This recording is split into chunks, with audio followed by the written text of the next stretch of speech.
Hello, good morning. कसे आज सगळे? आज खूप छान मॉर्निंग झालेली होती माझी. मावशीच्याच घरी होती मी काही घरी गेली नव्हती मम्मीकडे. म्हटलं आलो आहे तर आज राहूनच जाऊया. आणि बघू शकता निसर्ग किती सुंदर असा झालेला आहे. कधी पाऊस तर कधी पाऊस, कधी ऊन, कधी काय तर कधी काय. निसर्गच कळत नाही नेमकं कोणता ऋतू चालू आहे. आज ऊन पडलं होतं खूप दिवसात. आणि बघू शकता त्रिशा झोपलेली आहे आणि शंभू पण झोपलेला आहे. तोपर्यंत म्हटलं हे सगळे झोपले, आंघोळ करून घ्यावा. आज साडी घातली मी छानपैकी. खूप आवडतं मला साडी घालायला, पण साडीमध्ये काम करायला अजिबात आवडत नाही.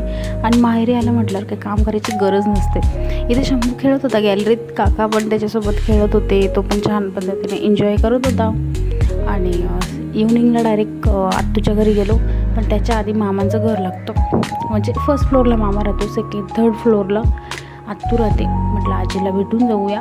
आजी येणारच वरती, पण म्हटलं आजीलाच भेटू आधी, कारण की शंभूचे कपडे पण बदलायचे होते. त्यानंतर मामी वगैरे मामी माहेरी गेले होते माझ्या.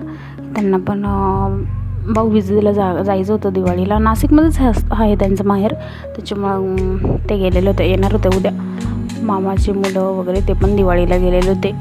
आम्ही म्हटलं आता आम्ही आलो, म्हटलं ते जाणारच ऑब्व्हियसली. पाणी घेतलं मी, कारण की आजीचे गुडघे खूप दुखतात, त्याच्यामुळं म्हटलं आपणच घेऊन घ्यावं. आज सगळेजण आत्तूच्या इथं जमलो होतो आम्ही, कारण की आम्हाला छोटीशी पार्टी करायची होती. छोले भटुरे, दम बिर्याणी. म्हटलं सगळ्यांनाच पार्टी म्हणता येईल, सगळे मिळून पार्टी म्हणता येईल. तशी आमची काही पार्टी नव्हती स्पेशल. सगळ्या फॅमिली आम्ही एकत्र झालो होतो आत्तूच्या घरी. इथं आम्ही दम बिर्याणी, छोले भटुरे वगैरे असं काही बनवणार होतो. बिर्याणीला दम देत होती माझी बहीण.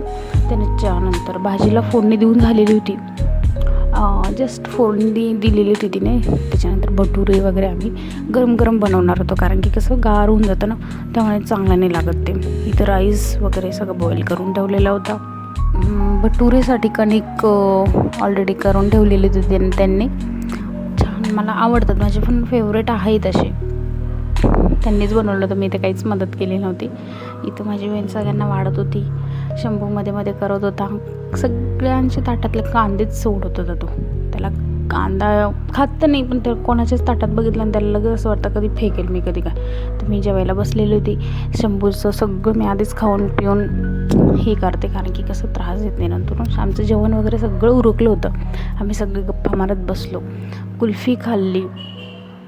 त्यानंतर परत मामाच्या घरी आलो. हा माझा भाऊ आहे, शंभूसोबत खेळत होता. आणि माझा मामा वगैरे सगळे एकत्र